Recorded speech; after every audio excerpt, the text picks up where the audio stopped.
একটা উঠান না পেরিয়ে হাপুস নয়নে উল্টো দিকে মাঠে ছেলের দলের খেলা। একটা বিশ্বাস যেন ভেতরে ভেতরে জন্ম নেয়, সব কিছুতে সবার পেছনে, শত যোজন দূরে, আরও কয়েক যোজন দূরে। বাগানের শত ফুল যে বন্ধু, হাত বাড়িয়ে হয়ে ওঠে নিজের নিজের মনের ঘরের একান্ত বাসিন্দা। নিজের জগৎ যেন নিজের মধ্যে বনে চলে বাবুই, অনবরত, ক্রমাগত। প্রতিভার প্রকাশ ঘটে মায়ের হাত ধরে এগিয়ে চলাতে। সবাই যেন চমকিত, দূর থেকে সবারই দৃষ্টিতে। নতুনকে যেন বাড়তে দিতে চায় না। ধ্বংস বুড়ো বটগাছ যেন অট্ট হাসি হাসে, আবার সেই বটের কোঠরে জন্ম নেয় নতুন সবুজ চারা, যেন নিয়তিকে চ্যালেঞ্জ ছুড়ে প্রকাশের নতুন খেলায় মাতে। মানুষের কাছে ভালোবাসার প্রচুর ঋণ, নতুন একটা গঙ্গা সাঁতারের আয়োজন। ব্যর্থ হয়ে পিঠ দেখানোর রাস্তা ধরে ফিরে আসা প্রথম গণ্ডির মধ্যে। কাছের মানুষ হারানোর যেমন যন্ত্রণা আছে, তেমনি সেই যন্ত্রণাতে আছে আগামীর সংকল্প। অচেনা গল্পকে নতুন করে জানার, আবার চেনা গল্প থেকে শত যোজন দূরে চলে যাওয়া, যেখানে জানা আর বোঝার, চেনা আর শোনার সীমারেখা বড় মলিন, ধূসর। এগিয়ে চলার উদ্দাম আনন্দ যেমন বর্ষার প্রথম বারিধারা, সমুদ্রের উত্তাল ঢেউ। ডিপ ড্রাইভ উইথ সমরে আজকের অতিথি দেবপর্ণা চক্রবর্তী। এই কনসেপ্টটা কেউ আমার মধ্যে দিয়েছে এরকম না, এটা আমার নিজের বানানো। আজকে যখন দেখো এই ছোটবেলাটা রিকল করো, তখন এই যে কনফিডেন্সের অভাব, মানে সেটা কেন হয়েছিল, মানে সেটা কিছু আইডেন্টিফাই করতে পারো? আমার ছোটবেলাতে অদ্ভুত একটা ধারণা ছিল যে আমি কিচ্ছু পারি না। আচ্ছা। কারণ আমার দাদা সবকিছু পারতো। তো কোনোদিনও নেগেটিভ কিছু কিন্তু আমি কারোর কাছ থেকে পাইনি ফ্যামিলির। যদি নেগেটিভিটি থেকে থাকে সেটা নিজের মধ্যে আমি তৈরি করেছি আর কি। দেবিসদা আসতেন, পুকুরে স্নান করতেন, এসে ফ্রেশ ট্রেশ হয়ে ব্রেকফাস্ট করতেন, করে আমাকে বলতেন, কিরে স্ক্রিপ্টটা পড়েছিস? এইবার উনি আমাকে পড়াশোনা করাতেন। উনি ডিমিন করে কথা বলেছিলেন আমাকে, যে কোথা থেকে চলে আসে, এরকম ভাবে কথা বলেছিলেন, সেটা খুব হিট করে গেছিল। এবার তোমার একটু পলিটিক্স নিয়ে আসবো। তো এটাও একটা বিজনেস এখন এই মুহূর্তে দাঁড়িয়ে। যেহেতু দেখো এখানে যারাই আসছে তারাই নিজের লাভ পেতে আসছে, প্রফিট না পেলে তো কোনো কিছুই সাস্টেন করা পসিবল নয়। তো আমার কাছে কনসেপ্টটা ওটাই ছিল যে পলিটিক্স মানে হচ্ছে যে সমাজসেবা করা, মানুষের ভালো করার জন্য। কিন্তু কিছু সময় যাওয়ার পর মনে হয়েছে যে একটা পদে প্রতিনিধিত্ব করা আর পলিটিক্স করা দুটো আলাদা। জাস্টিস তো করতে পারিনি, সেই জন্যই সরে আসা। আমি ভেবেছি সমাজ মানে মানুষের জন্য কাজ করাটাই হয়তো রাজনীতি। তো সেখানে গিয়ে পরে ইনভলভ হওয়ার পরে সেই কনসেপ্টটা অনেক ভেঙে গেছে, এবং আমার সেই রাজনীতি নিয়ে পড়াশোনা নেই, সেই জ্ঞান নেই, এবং যেটা থাকা দরকার, যেটা থাকা দরকার না থাকলে আমার মনে হয় তুমি অন্যায় করছো। নিজেদের রুটটা ভুলে গেছি, নিজেদের কোথাও গিয়ে আপব্রিঙ্গিং এ প্রবলেম রয়েছে, এডুকেশনে প্রবলেম রয়েছে। সবাই নিজের লাইফ নিয়ে এতটা ডিসস্যাটিসফাইড যে সবার কোথাও গিয়ে একটা দরকার, মানে একটা অ্যাপ্রুভাল দরকার যে আমি এক্সিস্ট করি। পড়াশোনা কতটা অংশ জুড়ে আছে তোমার জীবনে? আমার সাইকোলজিটা বুঝতে অসুবিধা হচ্ছে। সাকসেস আর ফেলিওর কিভাবে তুমি দেখো? আমি যেমন একটা সময় ডিপ্রেশনের মধ্যে দিয়ে গেছিলাম আর কি, প্রলংড অনেকগুলো বছর, এবং আমার প্যানিক অ্যাটাক হতো।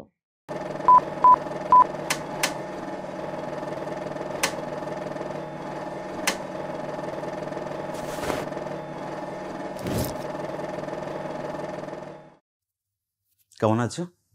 খুব ভালো আছি। আজকে মুড কিরকম, মানে কি কি বিষয়ে আমরা কথা বলতে পারি? যা খুশি, মানে আমি এখন একটা নিউট্রাল মোডে আছি বলতে পারো। আচ্ছা, তো প্রথমে শুরু করব তোমার ছোটবেলাটা দিয়ে। তোমার কোথায় বড় হয়ে ওঠা, তোমার প্রাইমারি স্কুল, এটা নিয়ে। আমার ছোটবেলাটা, আমি অ্যাকচুয়ালি বেলঘরিয়ার মেয়ে। হুম। উম, ছোটবেলাটা আমাদের মানে বাড়িটা হচ্ছে, আমি টালির বাড়িতে জন্ম আমার বেসিক্যালি। আচ্ছা। টালির বাড়িতে জন্ম, এবং আমি নিম্ন মধ্যবিত্ত পরিবারেরই মেয়ে। এবং ছোটবেলায় আমি ভীষণ ইন্ট্রোভার্ট ছিলাম। হুম। মানে আজকে তোমরা আমাকে যা দেখো, বা আজকে যে এত তোমাদের পডকাস্টে এসে যে আমি এত কথা বলছি, এটা ছোটবেলায় ভাবার মতন নয় আর কি। মানে যে আমাকে ছোটবেলায় দেখেছে সে আমাকে চিনতে পারবে না। মানে আমি এতটাই চুপচাপ, এবং আমার ছোটবেলাতে অদ্ভুত একটা ধারণা ছিল যে আমি কিচ্ছু পারি না। আচ্ছা। কারণ আমার দাদা সবকিছু পারতো। দাদা বাড়িতে পড়াশোনায়, দুজন? হ্যাঁ আমার দাদা রয়েছে। আমার বাবা একটা প্রাইভেট ফার্মে কাজ করতো, মা হোম মেকার ছিলেন।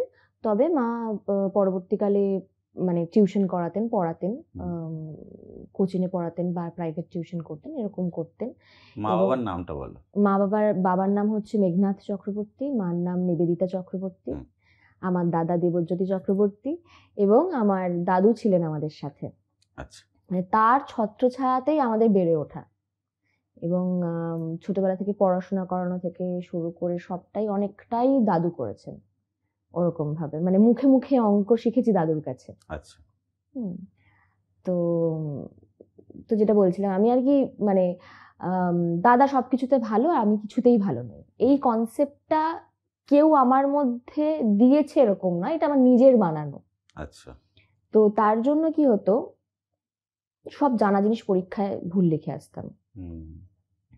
এবং যেই স্কুলে আমার ছোটবেলা হচ্ছে শিশু নিকেতন বলে একটা স্কুলে আমি পড়তাম, প্রাইমারি সেকশন যদি তুমি বলো, এবং সেখানে মিশনের যে কোর্সটা সেটা ফলো করা হতো, সেই জন্য বেশিরভাগ স্কুলের থেকে আমাদের পড়াশোনাটা অনেকটা টাফ ছিল সেই অর্থে। এবং যেহেতু আমি একদমই আনসোশ্যাল, ছোটবেলায় খেলিনি কোনোদিনও, মানে আমাদের বাড়ির সামনে একটা উঠান ছিল, সেই দণ্ডিটা আমি কোনোদিনও পেরোইনি। তার অপোজিটে একটা বড় মাঠ আমাদের, যেখানে দাদা খেলতে যেত। আমি অত দূর কোনোদিন যাইনি। আমার কোনো বন্ধু বান্ধব ছিল না, আমার শুধু গন্ডি ছিল ওই উঠোনটুকুনি, ওখানে যত ফুল গাছ ছিল আমার মনে আছে, ওই মেমোরিজ গুলো রয়েছে অল্প অল্প। ওখানেই বিকেলবেলা ঘুরে বেড়াতাম আর কি। আর বাড়িতে ঘরের মধ্যে টিচার খেলতাম একা একা। হ্যাঁ, তো তো এইভাবেই বড় হয়ে ওঠা। এবং ছোটবেলাতে যতটা কনফিডেন্স কম ছিল, সেটা আমার ঠিক 10 বছর বয়সে আমার গেন হয় সেই কনফিডেন্সটা, যখন প্রথম আমি ম্যাথসে 96 মার্কস আনি। আচ্ছা। ক্লাস 4-এ। ওটা ছিল আমার জীবনের টার্নিং পয়েন্ট। আমি প্রথম কিছুতে ভালো করেছি। এবং তারপরে সেকেন্ড আমার কনফিডেন্সটা আসে, সেটা হচ্ছে যখন আমার মা আমাকে ডান্সে ভর্তি করে। এবং তার আগে গান শেখানোর প্রচুর চেষ্টা করেছে, আমি খুব বাজে গাই, কিছুতেই মানে সরগমটুকুনিও শেখাতে পারেনি। এবং পরবর্তীকালে আমার দাদা বলে যে যে যেটা পারে না তুমি তাকে কেন সেটা শেখানোর চেষ্টা করছো। এবং আমি সাইমালটেনিয়াসলি কি করতাম, আমাদের যত আশপাশের বাচ্চা কাচ্চার বার্থডে হতো বা রিলেটিভসদের বার্থডে হতো, তখন আমি গিয়ে ডান্স করতাম তাদের বার্থডেতে গিয়ে। আমার স্পেশাল পারফরমেন্স থাকতো। তো যে যেটা পারে তাকে সেটা শেখাও। তো মা আমাকে ওই ডান্সে ভর্তি করেন, এবং যখন ওই একঘর লোকের মাঝখানে আমার ডান্স টিচার সৌরভ চন্দ্র, উনি যখন বলেন, মানে আমাকে প্রেস করেন যে দেখ ওকে দেখে শেখ, ওটা আমার কাছে অনেক বড় পাওয়া ছিল যে ওকে, তার মানে আমি এটা পারি করতে। সেখান থেকে আমার কনফিডেন্সটা আস্তে আস্তে বিল্ড আপ হয়। এবং ছোটবেলাতে আর কি মানে ওই ছোটবেলাটা ওই রকম ভাবেই কাটে। তুমি আজকে যখন দেখো এই ছোটবেলাটা রিকল করো, তখন এই যে কনফিডেন্সের অভাব, মানে সেটা কেন হয়েছিল, মানে সেটা কিছু আইডেন্টিফাই করতে পারো? প্রথমত আমার চরিত্রটাই হচ্ছে ইন্ট্রোভার্ট আমি। এবং আমি এখনো পর্যন্ত খুব যে মুখের উপর কিছু বলে দিতে পারি সেরকম নয়। পরবর্তীকালে কথা বলতে বলতে আমার জীবনের একটা হুম। ফেজ আছে যেটা আমি নিশ্চয়ই বলবো, তোমাদের সাথে শেয়ার করতেই পারি। এখন আমার সেটা নিয়ে কোনো ইনহিবিশনস নেই, আগে ছিল। তো ছোটবেলাতে না মানে আমি খুব ভীতু, খুব ভয় পেতাম, সবকিছুতেই ভয় ছিল। এবং দুজন রাগী টিচার ছিলেন আমার স্কুলে, তাকে প্রচন্ড ভয় পেতাম এবং আমাকে কোনোদিন তাদের মারতে হয়নি, তার আগে আমি কেঁদে দিয়েছি। আর যেহেতু আমার দাদা সবকিছুতে ভালো ছিল, আমার ওই যে বললাম মনে হতো যে আমি সবকিছুতে খারাপ, এবং ওই ভয়ের থেকে জানা জিনিসটা ভুল করে আসতাম, নিজের কথাটা কারোর কাছে প্রকাশ করতে পারতাম না, নিজের ইমোশনটা কারোর কাছে প্রকাশ করতে পারতাম না। তার থেকে ওই কনফিডেন্সটা আর কি লুজ হতে থাকে কোথাও গিয়ে। এই ছোট ছোট বয়সে দাদা আর বোনের যে মানে দুজনই তো নেহাতি ছোট, মানে দুজনের মধ্যে বয়সের 6 বছরের ডিফারেন্স, মানে তখন ওই ছোট মানে তোমার যখন 6 দাদার তখন 12। তো ওই রিলেশনটা কিরকম ছিল? দাদার সাথে মারপিটের রিলেশন ছিল।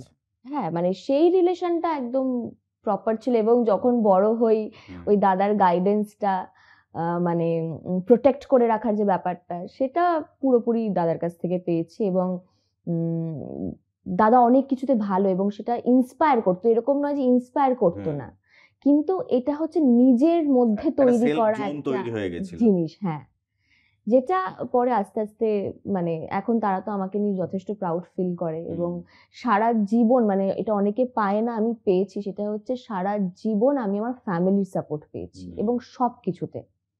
আমি যদি পরীক্ষায় খারাপ মার্কসও আনি, কখনো মা আমাকে বলেনি যে কেন এরকম হলো, কি ভালো করে পড়াশোনা করছিস না কেন, ওকে পরের বার ভালো হবে, আমরা একটু চেষ্টা করি, পরের বার ঠিক হবে। তো কোনোদিনও নেগেটিভ কিছু কিন্তু আমি কারোর কাছ থেকে পাইনি ফ্যামিলির।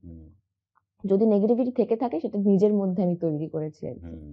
আর বাবা মেয়ের সম্পর্কটা? বাবা খুব কম কথা বলেন, এবং বাবা ইমোশনটা প্রকাশ করতে পারে না সেইভাবে। তাহলে কি ওই গুণটাই কি তোমার কিছুটা হয়তো আছে? হ্যাঁ, কিছুটা আছে, কিন্তু আমার মাও ইন্ট্রোভার্ট ছিলেন। আচ্ছা।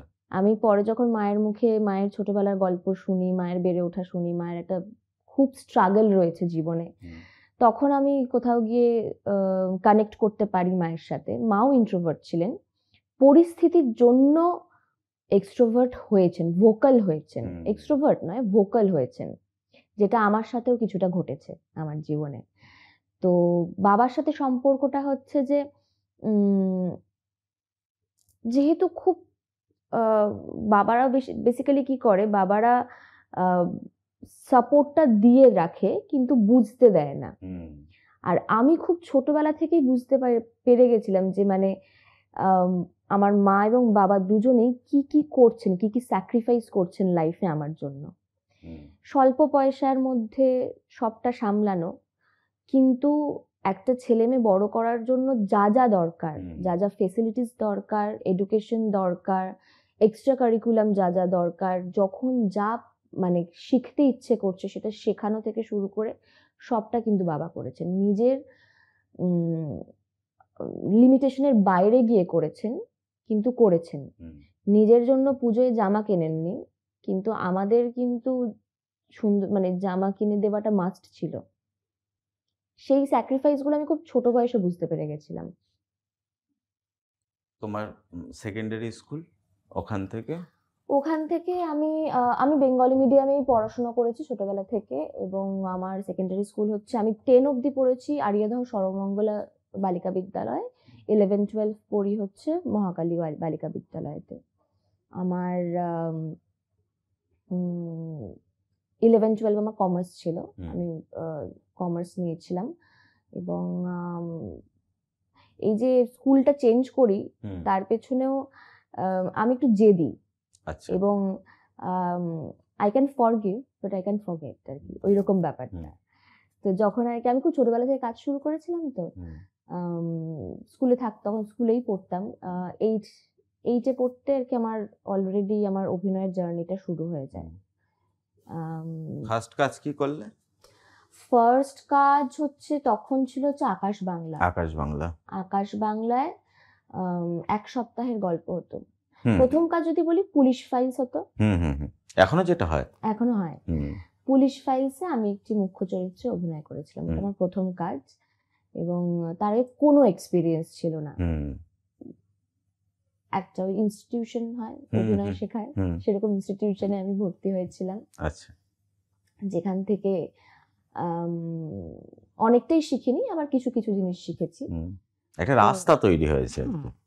উম, তবে মানে ফিল্ডে নামলে তো বোঝা যায় যে হুম হুম কতটা জানতে হবে, তো সেই কোনো জ্ঞানটাই আমার ছিল না। এবং যখন ডিরেক্টরের সামনে গিয়ে দাঁড়িয়েছিলাম, সৌমিকদা ছিলেন ডিরেক্টর, তুমি হয়তো লাদেন হুম বলে চেনো, হুম হুম হুম আমাদের লাদেন দা আর কি, উনি ছিলেন ডিরেক্টর। তো আমাকে শুধু বলছে, তুই কি পারবি? আমি বলছিলাম হ্যাঁ পারবো। হুম তখন তো অডিশন দিতে হতো, হুম হুম হুম। আমাদের অডিশন হতো স্ক্রিপ্ট পড়ে, ডিরেক্টরের সামনে দাঁড়িয়ে অডিশন দিতে হতো, তো দিয়েছিলাম, সিলেক্টেড হয়েছিলাম। ওটা আমার প্রথম কাজ ছিল এবং খুব অপমানিতও হয়েছিলাম। কেন? কারণ কিছু তো জানি না, আচ্ছা। প্রথমত জানি না, গলা দিয়ে তখন আওয়াজও বেরোতো না, গলার মডুলেশন কি, মানে হুম হুম হুম। লাইট কিভাবে নিতে হয় কিচ্ছু জানি না। আমার যিনি বাবার চরিত্র করেছিলেন, গৌতম দা নাম ওনার, উনি আমায় খুব হেল্প করেছিলেন। এবং আমার মনে আছে একটা খুব ইন্টেন্স আর কি সিন ছিল। আম, সেই সিনটা ছিল হচ্ছে আউটডোরে, রেল লাইনের ধারে। তো তখন সন্ধে আর মানে ওটা প্রথম দিন শুটিং, তার আগের দিন শুটিং এ ডেকেছিল, সারাদিন শুটিং করতে, মানে রেডি ফেডি হয়ে বসেছিলাম, প্যাক আপ হয়ে গেছে, একটাও সিন হয়নি। তারপরের দিন যখন সিনে যাই তখন ডে লাইট পড়ে যাবে, প্রথম সিন, কিচ্ছু জানি না বুঝি না, আউটডোর সিন, চারিদিকে ক্রাউড ভর্তি, তার মধ্যে সিনটা হচ্ছে, এবং আমার গলা দিয়ে মানে চিৎকার করেও মানে আওয়াজ হচ্ছে না। তখন তো বুম ধরার সিস্টেম ছিল, লেপেল ছিল না, এত ফেসিলিটিস তো ছিল না, কিছুতেই আর আওয়াজ বেরোচ্ছে না। তো সাউন্ড রেকর্ডিস্ট যিনি ছিলেন তার কাছে প্রচন্ড বকা খেয়েছিলাম, এবং উনি ডিমিন করে কথা বলেছিলেন আমাকে, যে কোথা থেকে চলে আসে, এরকম ভাবে কথা বলেছিলেন, সেটা খুব হিট করে গেছিল। সেই দিনকেই রাত্রিবেলা আরেক আউটডোরই আরেকটা সিন ছিল, আমার শুধু ওই মানে ওই যে কিছু পারি না, কোথা থেকে চলে এসেছে, এই কথাটা এমন ভাবে কানের মধ্যে বাজছিল। ওই রাতের সিনটা যখন করি, ওখানে হয়তো ওইটাই হয়তো মোটিভেট করেছিল, রাগ থেকেও মোটিভেশন আসে আর কি অনেক সময়, তো আমার রাগ থেকে মোটিভেশন আসে। এবং ওই সিনটা দূর থেকে দাঁড়িয়ে একজন ডিরেক্টর দেখেছিলেন, এবং ওখান থেকে আমি পরের কাজের জন্য সিলেক্টেড হই। আসবো পাইতে, তার আগে যেটা ছিল 11-12। 11-12 আমি কমার্স নিয়ে পড়ি। প্রথমত তার আগে যে স্কুলে পড়তাম, সেই স্কুলে পড়াকালীন যথেষ্ট ফেমাস ছিলাম আমি, কারণ ততদিনে আমার মানে কনফিডেন্সটা এসে গেছে, কোনটা পারি কোনটা পারি না আমি জানি, পড়াশোনাও খারাপ নই, ডান্সও ভালো করি, অভিনয়টা তখন শুরু করছি, সব রকম কারিকুলামের সাথে যুক্ত আমি স্কুলের, হাউস লিডার থেকে শুরু করে স্কুল অ্যাসিস্ট্যান্ট লিডার সব হয়ে গেছি, এবং প্রত্যেকটা প্রোগ্রামে কোরিওগ্রাফার আমি, এক্সিবিশন হলে সেখানে আমি ইনভলভ, স্কুল থেকে কম্পিটিশনে যাওয়া সেখানে আমি ইনভলভ। তো সেই সাপোর্টগুলো আমি টিচারদের কাছ থেকে পেয়েছি, তো কখনো তারা আমাকে ডিমোটিভেট করেননি। আমি অনেক সময় স্কুলে যেতে পারতাম না, কারণ অলরেডি তখন আমি কাজ শুরু করে দিয়েছি বলে স্কুলে যেতে পারতাম, সেই সাপোর্টগুলো পেয়েছি। কিন্তু তখন মাধ্যমিকের 10th-এ আমার টেস্ট ছিল, টেস্টের সময় আমার হয় না তখন ছোট অপরচুনিটি গুলো অনেক বড় মনে হয়, যে এইটুকুনি আমার দরকার আমার কেরিয়ারের জন্য, বা আমি যেটা ভালোবাসি, যেটা করতে চাই আমি, তো সেরকম একটা অপরচুনিটি আসে। তো সেই ডেটটা ক্ল্যাশ করে হচ্ছে আমার ভাইবার সাথে, মাধ্যমিকের টেস্টে। সেই সময় দাঁড়িয়ে আমার মা বাবা স্কুলে যান এবং আমার হেডমিস্ট্রেসকে বলেন, রিকোয়েস্ট করেন যে আমার রোল নাম্বারটা না কখনো প্রথমের দিকে থাকতো না, আমার সবসময় ওই খারাপ আর ভালোর মাঝখানটায় থাকতো। আচ্ছা, একটু একটু ওই 10 থেকে 20 মাঝামাঝি থাকতো, একটু পরের দিকে। তো বললো যে ও যদি ভাইবাটা একটু আগে নিয়ে নেওয়া যায় হুম তাহলে ওর একটা এরকম শুটিং এর ব্যাপার আছে, তাহলে যেতে পারে। তো তখন অপোজিট সাইড থেকে ফিডব্যাক এসেছিল যে ও তো আর ন্যাশনাল লেভেলের কিছু করছে না, বা হুম ন্যাশনালের জন্য খেলতে যাচ্ছে বা স্টেটের জন্য খেলতে যাচ্ছে, ওই রকম কিছু নয়। তো এই ব্যাপারে আমরা কোনো হেল্প করতে পারবো না, এর জন্য কোনো হেল্প করা যাবে না। তো এটা খুব দুঃখ দেয়, কারণ আমি অনেকটা বেশি ভালোবেসেছিলাম আমার স্কুলটাকে, এবং স্কুলের জন্য অনেক কিছু করেছিলাম, ভালোবেসেই করেছিলাম, যাতে স্কুলের নাম উজ্জ্বল হয় আর কি, সেরকম ব্যাপার স্যাপার। তা বাড়ি ফিরে মা বললো যে না, এটা করা হবে না, তাহলে কি করবি? এবং এই ফ্রিডমটা ছোটবেলা থেকে মা বাবা আমাকে দিয়েছে, যে নিজের ডিসিশনটা নিজেই নিয়ে এসেছি। আমি বললাম আমি ভাইবা দেব না। আচ্ছা। ভাইবার জন্য আমি ফেলও করব না, আমি যা রিটেনে লিখতে পারবো সেটা যথেষ্ট মার্কস আসবে, আমি ভাইবা দেব না। এবং আমি ভাইবা দিইনি। আচ্ছা। না দিয়ে আমি শুটিং করতে গেছিলাম, এবং ওই যে আমার একটা ছোট্ট রাগ জন্মে গেছিল, সেইটা আমি ভুলতে পারিনি। এবং 11-এ পড়তে আমি স্কুলটাই ছেড়ে দিই তারপরে। আচ্ছা। 11-এ আর কি যখন উঠি তখন আমি স্কুল ছেড়ে আমি অন্য স্কুলে চলে যাই, এই রাগ থেকে কোথাও আর কি। ওখানে যেমন একটা রাগের অভিজ্ঞতা আছে, নিশ্চয়ই এমন কোনো টিচার আছে যার কাছে যে আরো বাড়ার জন্য হেল্প করেছে, বা তার রিলেশন গুলো সেইগুলো? এরকম তো আছেই, মানে আমার বাংলা টিচার ছিলেন কল্যাণীদি, উনি যেমন আমাকে প্রচন্ডই ভালোবাসতেন, এবং আমার 9-এ পড়তে আমার একটা এক্সামে আমার একটু নাম্বারটা খারাপ এসেছিল, উনি আমাকে চুপি চুপি ডেকে বলেছিলেন তখন যে তোর কি হলো, তুই কি কাজের সাথে এটা সামলাতে প্রবলেম হচ্ছে, কি হচ্ছে, মানে এই কেয়ারটা কিন্তু আমি পেয়েছিলাম। বা আমার ইংলিশ টিচার খুব পছন্দের, নিবেদিতা দি, তারা সবসময় সাপোর্ট করেছে, সেই সাপোর্টটা পেয়েছি। কিন্তু আমার যদি মানে আমার লাইফ ট্রান্সফর্মিং টিচার যদি হয়, তাহলে আমার সেই ছোটবেলাকার যে রাগী টিচারের কথা বলছিলাম প্রাইমারি স্কুলে, তিনি ছিলেন পূরবী দিদিমণি, দিদিমণি বলতাম তখন। 11-12 তখন তো ফুল ফ্লেজের কাজ চলছে। ফুল ফ্লেজের কাজ চলছে, এবং কাজের সাথে যেহেতু কমার্স নিয়ে পড়তাম, অনেকটাই পড়াশোনারও চাপ থাকতো। ওই সময় আমি স্কুল থেকে যথেষ্ট সাপোর্ট পেয়েছি, এবং তবে আমি যেহেতু তখন অনেকটাই কাজ করছি, অতটা বেশি আমার ইনভলভমেন্ট তৈরি হয়নি, আর 11-12-এ তৈরি হয়নি, কারণ তখন অনেকটাই কেরিয়ারের ওপর ফোকাস করে গেছিলাম। তবে উচ্চ মাধ্যমিক যখন দিই তখন একটা বড় কাজ হাতছাড়া বলবো না, মানে আমি ছেড়ে দিই জাস্ট বিকজ আমাকে, মানে তখন আমার মাথায় ছিল যে আমাকে পড়াশোনাটা কমপ্লিট করতে হবে, আমাকে যেই কষ্টটা আমি পড়াশোনার জন্য করেছি অ্যাটলিস্ট সেইটা আমাকে ফুলফিল করতে হবে। তো তার জন্য একটা বড় অপরচুনিটি আমার হাত থেকে চলে যায়। তো কিন্তু আমি পড়াশোনাটা ওই দিক থেকে কমপ্লিট করেই বেরিয়েছিলাম আমি। ওখান থেকে তারপরে কলেজ আমি পড়েছি কমার্স নিয়ে, কিন্তু ততদিনে ডিসাইড করে ফেলেছিলাম যে অভিনয়টাই আমার প্রফেশন হতে চলেছে এবং এটা নিয়েই আমি এগোবো। তো সেই জন্য আমি কমার্স নিয়ে ভর্তি হয়েও তারপরে আবার শিফট করি হচ্ছে ড্রামাতে। আমি রবীন্দ্র ভারতীতে ড্রামা অনার্স নিয়ে অ্যাডমিশন নিই, তবে অতটাও লাকি নই, আমি কমপ্লিট করতে পারি না। আমি সেকেন্ড ইয়ারে রবীন্দ্র ভারতী ছেড়ে দিই। কেন? কাজের জন্য, কাজের প্রেশারের জন্য নাকি? কিছুটা কাজের জন্য, কিছুটা কিছু ব্যাড ফিলিংসের জন্য, মানে কারণ প্রথমত সেকেন্ড ইয়ার পর্যন্ত আমাদের যা হতো রিটেন ছিল, থার্ড ইয়ারে গিয়ে আমাদের প্র্যাকটিক্যাল ছিল। কাজের জন্য আমার পক্ষে তখন কলেজটা রেগুলার যাওয়াটা খুবই প্রবলেমেটিক হয়ে দাঁড়িয়েছিল। তো সেকেন্ড ইয়ারে থাকতে ফর সাম রিজন, কারণ যেহেতু সেখানে হয়তো সবাই একই স্বপ্ন নিয়ে তো যায় মোটামুটি আর কি, সেখান থেকে হয়তো ডিভাইড হয়, কেউ ডিরেকশনে যায়, কেউ অন্য ফিল্ডে যায়, কেউ অভিনয় করে, কিন্তু মোটামুটি জনারটা এক।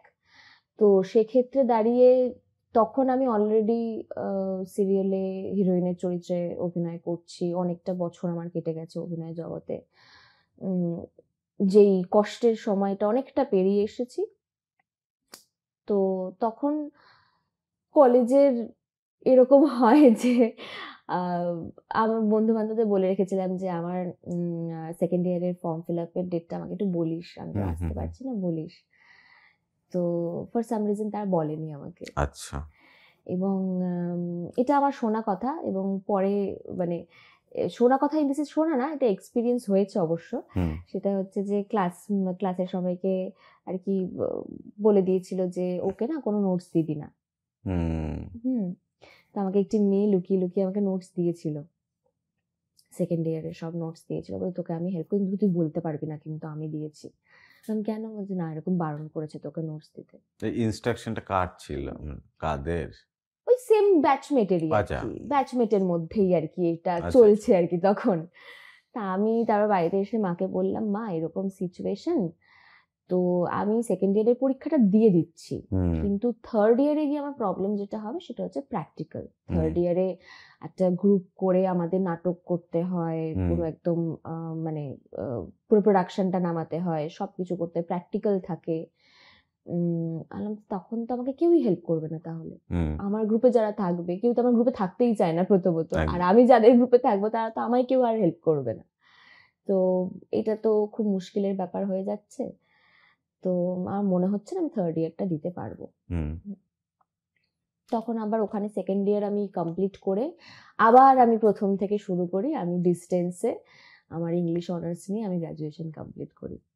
আচ্ছা, ইগনো থেকে আর কি।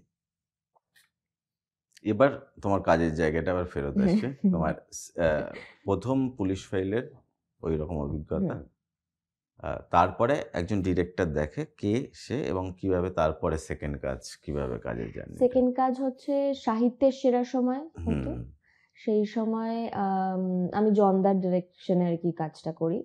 আমার হিরো ছিলেন কাঞ্চন দা, মুখ্য চরিত্রে পাতালকন্যা, তখন পাতালকন্যা বলে গল্পটার নাম ছিল। আমার মেজর অভিনয় শেখাটা ওই সেটের মধ্যে দিয়ে আর কি, মানে কাজ করতে করতেই শেখা, কাজ করতে করতে শেখা। এবং তার সাথে আমি নাটক করতাম, বাইরে নাটক করতাম বিভিন্ন। অ্যাকচুয়ালি আমার বাবা যিনি হয়েছিলেন পুলিশ ফাইলসের গৌতমদার আন্ডারে আমি অনেকগুলো নাটক করেছিলাম। আচ্ছা। তো এবং তার সাথে সাথে ডান্সটা কন্টিনিউ হয়েছিল। আর সেই সময় আমার নিজেকে তৈরি করছিলাম এইভাবে, আমার ওই যে ভয়েসের যে প্রবলেমটা, আমি ভীষণ নাকে নাকে কথা বলি এখনো, রেগে ফেগে গেলে আমার ওই ব্যাপারটা বেরিয়ে যায়, গলা থেকে কথা আওয়াজটা আর বেরোয় না, খুব শ্রীল একটা আওয়াজ বেরোয়। তো তখন আমি রিসাইটেশনে ভর্তি হই, আমি রিসাইটেশন শিখতে শুরু করি। তো এইভাবে নিজেকে তৈরি করছিলাম আর কি, তৈরি করার সাথে সাথে পড়াশোনা, ডান্স এবং কাজ সাইমালটেনিয়াসলি চলছিল। তারপরে সেকেন্ড বড় প্রজেক্ট, তারপরে কি প্রজেক্ট করলে? তারপরে না আমি অনেক প্রজেক্ট করেছি, মানে সেই সময় যেহেতু মানে প্রথম দিককার 2-3টে 4টে যেগুলো, যেটার মধ্যে শেখার প্রসেসটা বড় ইনভলভড ছিল আর কি। সেখানে সেরকম দিক মানে দেখতে গেলে হচ্ছে যে আমার দূরদর্শন তখন ছিল, দূরদর্শনে সিরিয়াল হতো সেই সময়। আমি দূরদর্শনের একটি সিরিয়াল করেছিলাম ত্রিশূল বলে, মুখ্য চরিত্রে আমার বাবা ছিলেন দেবেশ রায় চৌধুরী। ওটা ছিল আমার মেজর শেখার সময়। আচ্ছা। কারণ আমি অত ভালো একটা মেন্টর পেয়েছিলাম।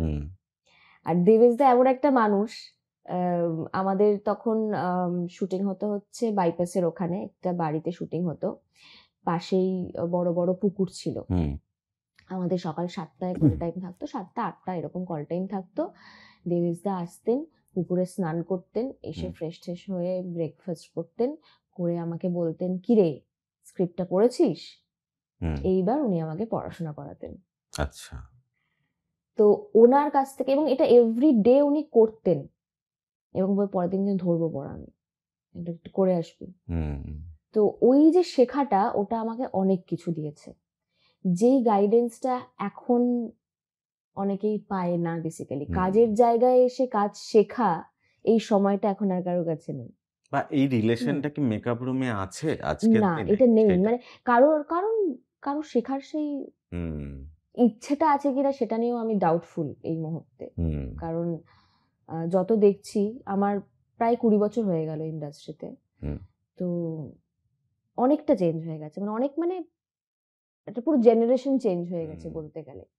তো ওই সময় আমি দেবেশদার কাছ থেকে অনেক কিছু শিখেছিলাম এবং তারপরেও আমি দেবেশদাকে মানে সৌভাগ্যবশত আবার পেয়েছি বাবা হিসেবে আরকি চরিত্রে। হুম তো সেখানেও উনি কিন্তু সেম, আচ্ছা সেম জিনিসই আমাকে সেই প্রজেক্টেও স্ক্রিপ্ট নিয়ে পড়া থেকে শুরু করে বিভিন্ন অভিনয়ের জিনিস শেখানো সবকিছু করেছেন। হুম হুম, ভালোবেসেই করেছেন। একদম তো তারপরে আরেকটা আমার লার্নিং প্রসেসের মধ্যেই পড়ে যেটা, সেটা হচ্ছে যে জি বাংলায় অসম্ভব বলে একটি সিরিয়াল হতো। রবিন নাম্বিয়ার ডিরেক্টর ছিলেন। আম রবিজির ঘরানার ডিরেক্টর আরকি, মানে হুম উনি রবিজির সাথে কাজ করেছেন, রবি ওঝার সাথে। তো ওনার সাথে শিখেছি হচ্ছে পারফেকশন কাকে বলে। আচ্ছা উনি 40 বার রিহার্সাল করাবেন, হুম কিন্তু পারফেক্ট চাই। এবং 40 বার তোমাকে তোমার ওই ফাইনাল শটটাই দিতে হবে। তুমি হুম রিহার্সাল করছো বলে হাফ হার্টেড করলে, ছেড়ে দিলে, এটা করলে হবে না। প্রত্যেকবার সেম এনার্জিতে সেম জিনিস, বেটার, আরো বেটার, প্রত্যেকবার বেটার তোমাকে দিতে হবে। তারপরে গিয়ে ফাইনাল টেক হবে। হুম এবং আম, এখনকার ওই ইম্প্রোভাইজেশন যেটা, হুম সেটা ওখানে শেখা। ইম্প্রোভাইজেশন কাকে বলে, সেই লিবার্টিটা উনি যেরকম আর্টিস্টদের দিতেন, সেরকম আর্টিস্টদের থেকে ওনার ফাইনাল শটটা উনি বের করে নিতেন। হুম যে পুঁথিগত বিদ্যা 4টে ডায়লগ মুখস্থ করে দিলাম সেটাই নয়, তার হুম মাঝেও কিছু শব্দ রয়েছে, কিছু অ্যাকশনস রয়েছে, বা নিজের কিছু ইম্প্রোভাইজেশন রয়েছে, সেইগুলো কিভাবে অ্যাপ্লাই করতে হবে, হুম সেটা আমি ওখান থেকে শিখেছি। এবং ওটা আমার একটা প্রমিনেন্ট ক্যারেক্টার হিসাবে আমি পেয়েছিলাম, যেখান থেকে কিছু কিছু মানুষ আমাকে চিনেছিল। হুম ঝিনুক ছিল চরিত্রটার নাম। এবং মেয়েটির ক্যারেক্টারটা খুব অদ্ভুত ছিল। সাজতে হচ্ছে শোলের বাসন্তীর মতন, হুম হতে চাইতো হিরোইন, হুম আর বলতো ভুল ইংলিশ, আর পড়াতো হচ্ছে ছোট ছোট ছেলে মেয়েদের আবার পড়াতো। হুম তো এইরকম একটা মাল্টি লেয়ার্ড আর কি। হ্যাঁ, এবং প্রচুর প্রচুর কথা বলতো। আচ্ছা হুম তো সবটা মিলিয়ে খুব কঠিন ছিল চরিত্রটা। ভুল ইংলিশ অনর্গল বলে যাওয়াটা বেশি টাফ আমার মনে হয়। আম, আর তো ওইটাতে আমার মানে ভালো এক্সপিরিয়েন্স হয়েছিল আর কি কাজের ক্ষেত্রে। হুম এবার তোমার একটু পলিটিক্স নিয়ে আসবো। বেশ। বলো শুরুটা কিভাবে? অ্যাকচুয়ালি তখন বয়স বেশি না যখন আমি পলিটিক্সে এসেছিলাম আর কি। কত? 23-24 বোধ হয় ওই আচ্ছা। সময়। আহ, তো বেসিক্যালি আমার বাবা মা দুজনকে দেখেই পলিটিক্সে আসা। আচ্ছা বাবা কি অ্যাক্টিভ অ্যাক্টিভ পলিটিক্সে? ভাবে পলিটিক্সটা করতেন। হুম এবং আমি দলের নাম নিচ্ছি না, আমার না, জানি নিতে না। পারো, কোনো অসুবিধা নেই, যাই হোক, নিতে পারো। এখন যিনি যারা রুল করছেন সেই দলেরই উনি প্রার্থী ছিলেন, হুম, মানে হয়ে কাজ করতেন। হুম, এবং তার জন্ম থেকে উনি ছিলেন আচ্ছা বাবা। এবং পরবর্তীকালে মাও তার সাথে যুক্ত হয়। তো যেই দলের জন্মটা উনি দেখেছেন, হুম তার আইডিওলজিটা অন্যরকম ছিল, হুম যেটা আমাকে ইন্সপায়ার করেছিল। আচ্ছা এবং দলের জন্য কাজ করা, বা আম, অনেকটা সময় বাবা সমাজ সেবার সাথেও যুক্ত ছিলেন। হুম তো আমার কাছে কনসেপ্টটা ওটাই ছিল যে পলিটিক্স মানে হচ্ছে যে সমাজ সেবা করা, মানুষের ভালো করার জন্য হুম এটা একটা রাস্তা, হুম যে এই পদ্ধতিতে আমি করতে পারি। হুম তো সব মিলিয়ে বাবাকে সাপোর্ট করার জন্য, এবং আমি হোম ওয়ার্ডের কাউন্সিলর হয়েছিলাম সেইবার, নিজের এলাকার উন্নতি করার জন্য। এটা সালটা বলো। সালটা হচ্ছে 2015। আচ্ছা, 15-19, 15-19। হুম হুম হুম। 15 হ্যাঁ 2015 ওই সময়। তো সেই দেখে আমার না, এইটা আরেকটু ডিটেলসে বলো। বলো। সেটা হচ্ছে গিয়ে এই অ্যাপ্রোচটা কোথা থেকে আসে যে তোমার দল থেকেই দাঁড়ানোর? আসে, দল আচ্ছা। থেকেই আসে। হোমওয়ার্ক ছিল, আমি যেই পাড়ায় থাকতাম সেই পাড়ারই আর কি হুম। কাউন্সিলর হয়েছিলাম। এবং সবাই চেয়েছিল হয়তো, তারা চেয়েছিল বিকজ সেই সময় আমার হয়তো ফেস ভ্যালু ছিল বলে, আমি জানি আচ্ছা। না, বা বাবার মেয়ে হিসেবেও আমাকে চাইতে পারে। এবং মেয়ে ওটা আর কি মহিলা অ্যাওয়ার্ড হিসেবে আর হুম কি হুম হুম। ছিল, মহিলাকেই দাঁড় করাতে হবে, রিজার্ভ ছিল রিজার্ভ ওখানে। ছিল আর কি। তো সেই জন্য হয়তো আমাকে অ্যাপ্রোচ করে। আর আমার অ্যাপ্রোচটা ছিল যে হ্যাঁ আমি দাঁড়াতে পারি, তাহলে অ্যাটলিস্ট যদি আমি কিছু সমস্যার সমাধান করতে পারি। আর হুম। বাবা মাকে দেখে বড় হয়েছি, তো সেই আইডিওলজিটা ছিল নিজের মধ্যে। তো দাঁড়িয়েছিলাম, কাজ করার জন্যই দাঁড়িয়েছিলাম। আম, কিন্তু কিছু সময় যাওয়ার পর মনে হয়েছে যে একটা পদে প্রতিনিধিত্ব করা আর পলিটিক্স করা হুম। দুটো আলাদা। আচ্ছা। রাজনীতির জায়গায়, প্রতিনিধিত্বের জায়গায়, মানে যখন আমি কোনো ওয়ার্ড কাউন্সিলর হিসেবে দাঁড়াচ্ছি, হুম। সেটার যে কাজের ভার আর কি সেটা আলাদা, কিন্তু আবার দুটো ওতপ্রোতভাবে যুক্ত। হুম। এবং আমার সত্যি বলতে রাজনীতি নিয়ে পড়াশোনা নেই। না, এটা যদি একটু আগের কথাটা যদি একটু এক্সাম্পল দিয়ে বলো, তাহলে লোকের লেম্যানের বুঝতে সুবিধা হবে, একটু সাধারণ মানুষের বুঝতে সুবিধা হবে। মানে, তো আমার ওয়ার্ড কাউন্সিলর হিসেবে আমার যা দায়িত্ব হুম এবং দলের প্রতি যা দায়িত্ব, হুম দুটো আলাদা ফিল্ড হয়ে যায় তখন। হুম আমাকে যখন একটা ওয়ার্ড কাউন্সিলর হিসেবে কাজ করতে হচ্ছে, সেটা আমাকে পেতে হবে তো দলের মাধ্যমেই সেই পথটাকে, মানে হুম হুম যেইভাবে আমাদের সিস্টেমটা তৈরি। হুম কিন্তু যখন সেই পদে দাঁড়াচ্ছি এবং এলাকার জন্য কাজ করছি, ড্রেন পরিষ্কার থেকে শুরু করে একদম যে গ্রাউন্ড ওয়ার্ক গুলো, ওগুলো তো কাউন্সিলরেরই কাজ। হুম রাস্তা কোথায় তৈরি হবে না হবে, বিভিন্ন বিভিন্ন বিষয়। তো সেই কাজটা, আর রাজনীতি বলতে যেটা বোঝায়, হুম। আমরা সোকল রাজনীতি যেটা দেখছি চারপাশে, সেই কনসেপ্টটা আমার কাছে নেই। আচ্ছা। আমি ভেবেছি সমাজ মানে মানুষের জন্য কাজ করাটাই হয়তো রাজনীতি। হুম তো সেখানে গিয়ে পরে ইনভলভ হওয়ার পরে সেই কনসেপ্টটা অনেক ভেঙে গেছে, এবং আমার সেই রাজনীতি নিয়ে পড়াশোনা নেই, সেই জ্ঞান নেই, এবং যেটা থাকা দরকার, হুম না থাকলে আমার মনে হয় তুমি অন্যায় করছো। হুম তো সেই জায়গা থেকে আম, আমার মনে হচ্ছিল না যে আমি উচিত কাজ করছি।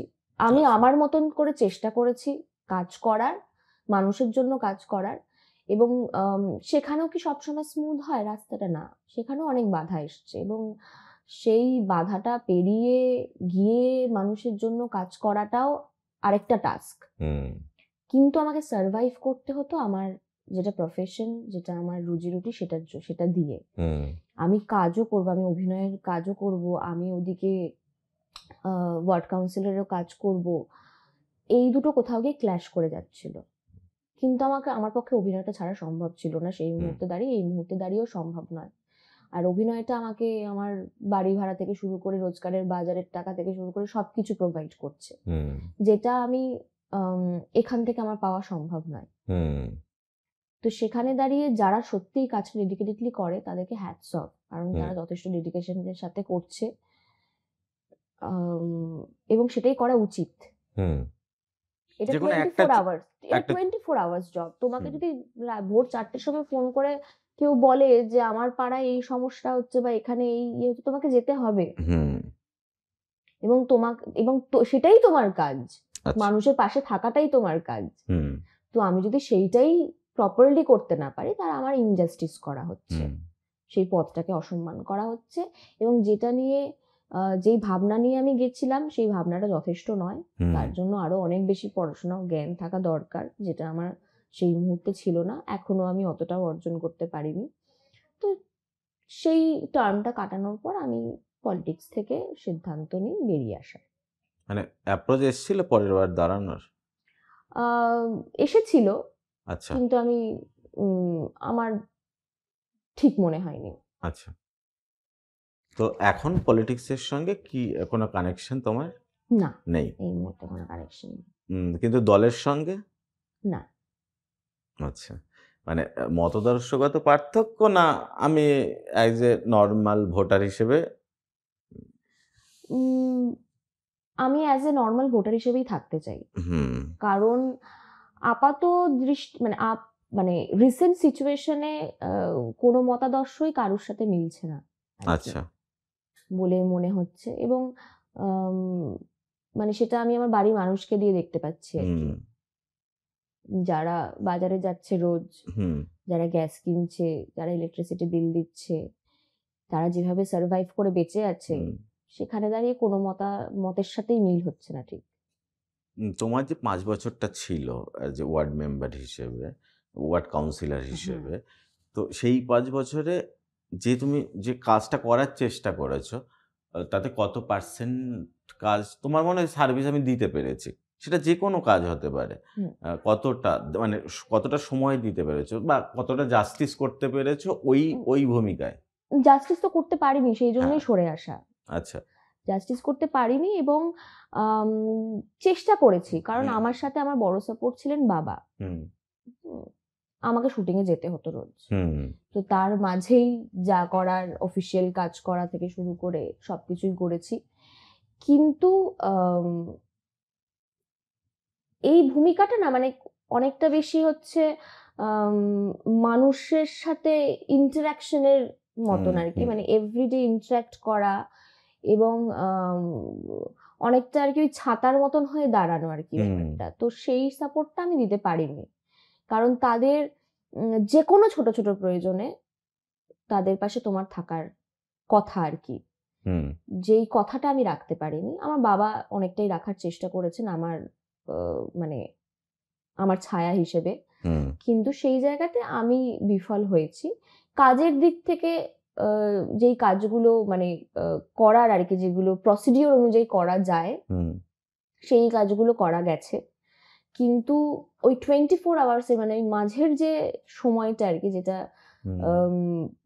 না বলেই আর কি তোমার ওদের জন্যই দেওয়া, সেই সময়টাই আমার ফাঁকি রয়ে গেছে আর কি।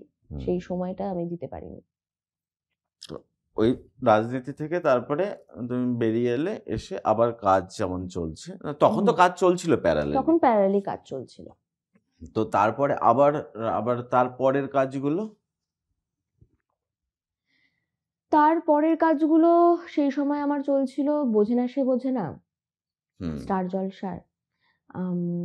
তারপরে জি বাংলায় করেছি ভানুমতির খেল, নেতাজি। আজকের দিনের ফিল্ম ইন্ডাস্ট্রি তুমি কিভাবে দেখছো বাংলার? তারপরে অন্য প্রসঙ্গে আসবো। অনেকটা তো চেঞ্জ যেটা এসছে সেটা তো আমি চোখের সামনে দেখতে পাচ্ছি আর কি। মানে আমি যেভাবে শুরু করেছিলাম সেইভাবে যদি আজকের দিনে একজন অ্যাসপায়ারিং অ্যাক্টর বা অ্যাক্ট্রেস যদি তার জার্নিটা শুরু করে, তাহলে পৌঁছতে আদৌ পারবে কিনা নিজের জায়গায়, সেটা আমি সেই নিয়ে খুব দ্বন্দ্বে রয়েছি আর কি। কারণ আমাদের যে মেথডটা ছিল, মানে আমার এছাড়া আর কিছু জানা ছিল না, যে আমাকে বিভিন্ন স্টুডিওতে যেতে হবে, আমাকে ছবি জমা দিতে হবে, কোনো চরিত্রের জন্য পছন্দ হলে গিয়ে অডিশন দিতে হবে, তারপরে লুক টেস্ট হবে, তারপরে লুক সেট হবে। এই যে জার্নিটা, এখন তো সেটা আর নেই। এখন যেই অ্যাসপেক্ট গুলোর উপর ডিপেন্ড করে কাজ পাচ্ছে, ইনস্টাগ্রামে ফলোয়ার থেকে শুরু করে, বা আমি জানি না কি অ্যাসপেক্টে কাজ পাচ্ছে, মানে আমার এটা নিয়ে আমি কনফিউজড। তো সেই দিক থেকে দেখতে গেলে কোয়ালিটি কম্প্রোমাইজ হচ্ছে বলে মনে হয় আমার এই সময় দাঁড়িয়ে অনেকটা। মেগা সিরিয়ালের যে গল্প, সেই গল্প বলছি সময় চেঞ্জ হয়ে যাচ্ছে, ক্যারেক্টার চেঞ্জ হয়ে যাচ্ছে, কিন্তু ডায়লগগুলো সেম থেকে যাচ্ছে। সেটা মানে তুমি তো অনেকটা সময় জুড়ে মেগা সিরিয়ালটা করেছো, সেই তোমার ভিউটা কি এই মুহূর্তে দাঁড়িয়ে? যেহেতু দেখো, এখানে যারাই আসছে তারাই নিজের লাভ পেতে আসছে, প্রফিট না পেলে তো কোনো কিছুই সাস্টেন করা পসিবল নয়। তো এটাও একটা বিজনেস এখন, সবসময় বিজনেস ছিল, কিন্তু প্রফিটেবিলিটিটা হয়তো আগে একটু কম দেখা হতো, এখন একটু বেশি দেখা হয়, কারণ এখন পুরো স্ট্রাকচারটাই ভীষণ কর্পোরেট হয়ে গেছে। যেরকম বিভিন্ন কোম্পানিতে যেইভাবে মানুষ কাজ করে, আজকে ফিল্ম ইন্ডাস্ট্রিতে মানুষ এইভাবেই কাজ করছে এবং সবাই সব জায়গাতেই প্রফিটেবিলিটি খুঁজছে। সেখানে দাঁড়িয়ে এখন যে মাইন্ডসেটটা তৈরি হয়ে রয়েছে যে ওই সময় ওটা হিট করেছে, তার মানে মানুষ এটা খাচ্ছে, তার মানে এটাকেই আমাদের বই নিয়ে যেতে হবে। তার ফলে যেটা তুমি বললে যে সেম প্যাটার্ন রিপিটেটিভ দেখা যাচ্ছে। বদল আনতে গেলে যদি আমরা চাই যে যেই মানুষগুলোর জন্য আমরা কাজ করছি, যাদেরকে এন্টারটেন করছি, তাদের মানসিকতার পরিবর্তন করব, তাহলে তাদেরকে সেই কন্টেন্টও দিতে হবে। সেখানে দাঁড়িয়ে যখনই মেগা সিরিয়ালে সেটা চেষ্টা করা হয়েছে, এখন তো টিআরপিটা খুব ম্যাটার করে, টিআরপির ওপরই সবটা দাঁড়িয়ে রয়েছে, সেখানে বাকি সবকিছু সেকেন্ডারি হয়ে গেছে, অভিনয় থেকে শুরু করে সবকিছুই তারপরে আসে, আগে আসে টিআরপি। তো মানুষকে সেই সুযোগটা দিতে হবে। তো একটা ধরো অন্য কনসেপ্টের মেগা সিরিয়াল আসলো, সেটা মানুষ কিভাবে অ্যাকসেপ্ট করছে, বা কিছু কিছু মানুষ নতুন করে সিরিয়াল দেখা শুরু করছে। এখন একটা পোর্শন আছে যারা মেগা সিরিয়াল দেখা বন্ধ করে দিয়েছে বিকজ অফ দিস রিজন। তো তাদেরকেও যদি ফিরিয়ে আনতে হয়, তাদের কথাটাও তো আমাদের ভাবতে হবে। সেখানে দাঁড়িয়ে যদি টিআরপির তালিকায় সেটা যদি একটু কমের দিকে থাকে, আমাকে তো সেই বিপ্লবটা তো আনতে হবে। মানে কিছু চেঞ্জ করতে গেলে সেই সুযোগটা আমাকে দিতে হবে। তো আমরা সেই রিস্কটা নিতে এখনো রেডি নই বা নিতে চাই না। যেটা গতে ধরা বাঁধা যেই ফরম্যাটটা রয়েছে সেটাই ফলো করতে চাই, কিন্তু সেখানেও তো আমি এখন দেখছি যে এক একটা সিরিয়াল 3 মাসে বন্ধ হয়ে যাচ্ছে, 5 মাসে বন্ধ হয়ে যাচ্ছে, 6 মাসে বন্ধ হয়ে যাচ্ছে। সাস্টেনেবিলিটি তো এখনো আসেনি। তো আমার সাইকোলজিটা বুঝতে অসুবিধা হচ্ছে আর কি, যে মানে এক্স্যাক্টলি চ্যানেলের তরফ থেকে কি চাওয়া হচ্ছে আর অডিয়েন্স কি চাইছে, দুজনের ওয়েভলেন্থ কি আদৌ মিলছে, নাকি শুধু ভাবনাতেই চলছে যে এটা করলে এটা চলবে, এটা করলে এটা হবে। সোশ্যাল মিডিয়া কতটা পার্ট জুড়ে আছে তোমার জীবনে, বা ফোন? সোশ্যাল মিডিয়াতে অ্যাকচুয়ালি আমি বেশি অ্যাক্টিভ নই। আচ্ছা। কিন্তু এখনকার যে ফরম্যাটটা চলছে তাতে আমি বলবো উচিত, সোশ্যাল মিডিয়াতে অ্যাক্টিভ থাকা উচিত। আমি নিজের পার্সোনাল লাইফটাকে খুব বেশি পাবলিক করতে চাই না। কিছু কিছু ভালো মুহূর্ত শেয়ার করি, অবভিয়াসলি ভালো লাগে যেগুলো সেগুলো শেয়ার করি, কিন্তু ওই যে এভরিডে আমাকে পোস্ট করতে হবে, না হলে আমার ফলোয়ার্সটা ড্রপ করে যাচ্ছে, ওই জিনিসটাতে আমার একটু আপত্তি আছে। তবে সোশ্যাল মিডিয়া যে আরেকটা আর্নিং এর একটা পথ খুলে দিয়েছে, সেটাকে যদি ভালোভাবে কাজে লাগানো যায় তাহলে ভালো। ওটাকে আমি ধরো আমার কি বলবো, মানে আর্নিং এর একটা রাস্তা হিসেবে যদি দেখি তাহলে আমি দেখতে পারি, কিন্তু মানুষের বক্তব্য শোনার জন্য আমি খুব একটা সোশ্যাল মিডিয়াকে ওইভাবে ইউজ করতে চাই না আর কি। যে আমার এই ছবিতে কটা লাইক পড়েছে, কে কি কমেন্ট করছে, সেটা আমাকে বদারও করে না, আমি বদারড হতে চাই না, আর ওই এঙ্গেজমেন্টটা আমার দিতেও ভালো লাগে না। এর জন্য কি ফেসবুক প্রোফাইল লকড? না, আমার ফেসবুক প্রোফাইল কোথায় লকড মনে হয়। আমি আবার এখান থেকে একটু হ্যান্ডিক্যাপ রয়েছে, আমি কিন্তু জানি না, আমি এটা জানি না, তাই নাকি? হ্যাঁ, তো দেখতে হবে, বাট এটা নিয়ে অতটা বদার নেই। যদি বলেন জানি না, তবে মানে ঠিক আছে, মানে আছে, ভালো লাগে অনেক সময় যখন ভালো কথা বলে তাতেও ভালো লাগে, যখন দেখি খারাপ কথা বলছে তাতেও আমার কিছু যায় আসে না, মানে ওই রকম ব্যাপারটা। আর এই যে এখন আর্টের খুব ট্রেন্ড ভালগারিটি, তারপর রিলস বানাতে হবে, ফলোয়ার বাড়াতে হবে, এটাকে মানে নিউ জেনারেশন এটার দিকে বেশি ঝুঁকছে। নিউ জেনারেশন এটাকে ভীষণ অপব্যবহার করছে। এখন এটা মনে হয় কি হচ্ছে না, মানে সবাই নিজের লাইফ নিয়ে এতটা ডিসস্যাটিসফাইড যে সবার কোথাও গিয়ে একটা দরকার, মানে একটা অ্যাপ্রুভাল দরকার যে আমি এক্সিস্ট করি, এটা খুব জানানো দরকার সবাইকে। তো তার জন্য জিনিসটা ভালোর থেকে বেশি খারাপ দিকে যাচ্ছে, এবং আপব্রিঙ্গিংটা খুব ম্যাটার করে। আমাদের কি হয়, আমাদের যেহেতু 200 বছর রাজ করেছে ব্রিটিশরা, তাতে করে আমরা খুব ইনফ্লুয়েন্সড ব্রিটিশদের দ্বারা। তো তাদের কিছু কিছু জিনিস আমরা নিয়ে নিয়েছি, কিন্তু সেটা কিন্তু আমাদের বেসিক্যালি আমাদের কালচারের সাথে যায় না। কিন্তু নিজেদেরকে খুব দেখানোর জন্য, মানে আমরা রিজার্ভ নই, আমি এক্সাক্ট টার্মটা ভুলে যাচ্ছি, মানে খুব ওপেন দেখানোর জন্য আর কি, মেন্টালি আর কি, সোশ্যালি আমরা খুব একটা ওপেন ইয়েতে রয়েছি, সেই জিনিসটা দেখানোর জন্য কিছু কিছু জিনিস অ্যাবজর্ভ করেছি, এবং সেটা আমরা পোট্রে করছি যে আমরা এতটা মডার্ন, আমরা এতটা ওপেন মাইন্ডেড, আমরা ফেমিনিজম, আরো কি কি রয়েছে এখন, ওইসব অনেক কিছু কাজ করছে চারিদিকে। এইগুলো হয়েছে, কিন্তু নিজেদের রুটটা ভুলে গেছি, নিজেদের কোথাও গিয়ে আপব্রিঙ্গিং এ প্রবলেম রয়েছে, এডুকেশনে প্রবলেম রয়েছে। এখনো পর্যন্ত আমাদের ভারতের বিভিন্ন জায়গায় বিভিন্ন মানুষের কাছে শিক্ষার আলোটুকুনিও পৌঁছায়নি, কিন্তু হাতে রয়েছে একটা করে স্মার্টফোন এবং তার সাথে রিলস। এই জিনিসটা চলে গেছে। তো সেখান থেকে দাঁড়িয়ে যে কন্টেন্ট গুলো আসছে, সেটা অবভিয়াসলি ভালো কন্টেন্ট আসছে না আর কি। শুধুমাত্র নিজেদের লাইফের যেই বিভিন্ন প্রবলেমটাকে সাপ্রেস করে ওইটুকুনি সময়ের মধ্যে সবাই খুব লিবারেশন খুঁজে পাচ্ছে আর কি, যে এইখানে তো আমায় কেউ জাজ করলেও আমার কিছু যায় আসে না, বা তাকে আমি দেখতেও পাচ্ছি না। তো সেই জিনিসটা কোথাও গিয়ে চলছে আর কি, পুরো দেশ জুড়েই চলছে এটা। মানে পড়াশুনো কতটা অংশ জুড়ে আছে তোমার জীবনে? পড়াশুনো আমার বিভিন্ন বিষয় জানতে খুব ভালো লাগে।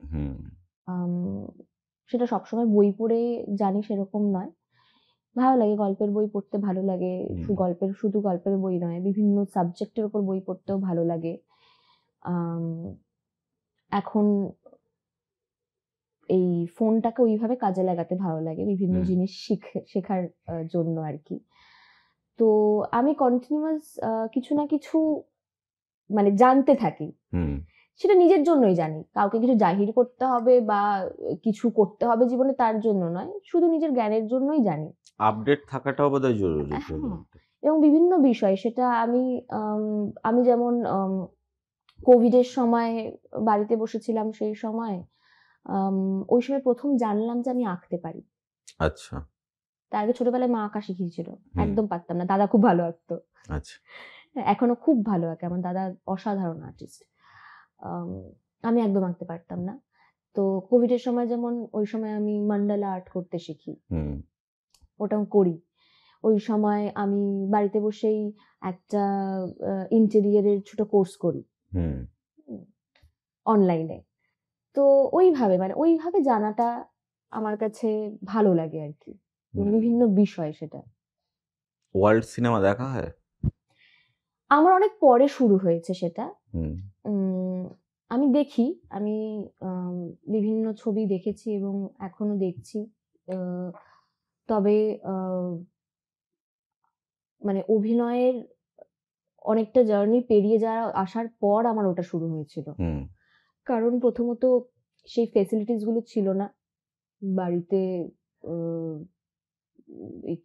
আগে কেবল টিভি ছিল, ওই টিভি ছিল না, কম্পিউটার ছিল না, ডিভিডি প্লেয়ার ছিল না, তো কিছুই ছিল না আর কি।